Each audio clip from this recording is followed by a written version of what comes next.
Pensiero del giorno. Domenica 18 agosto. Essere persone di preghiera.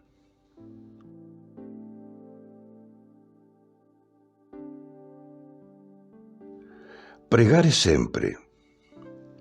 Dire poche parole, ma anche, dice Gesù, pregare sempre e non perdersi d'animo.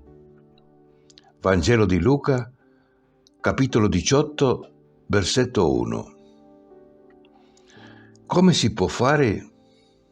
E come nel vortice della nostra vita quotidiana?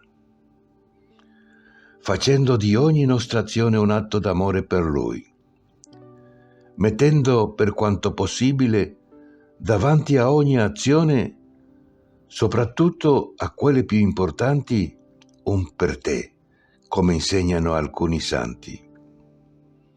Infatti, pregare sempre non significa moltiplicare gli atti di preghiera, ma orientare la propria anima e tutta la propria vita a Dio.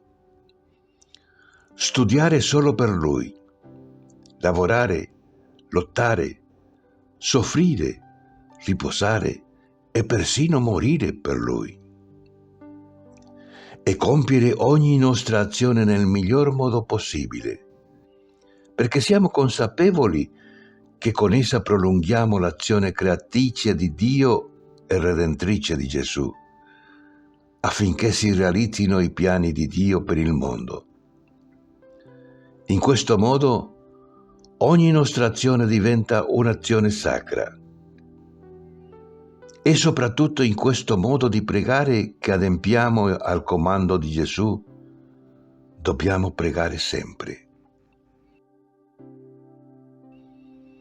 Chiara Lubich in Fabio Ciardi, Il respiro dell'anima.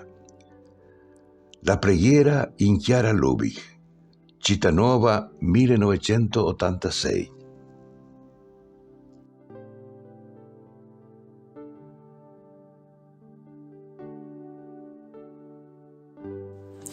Parola di vita, agosto 2024.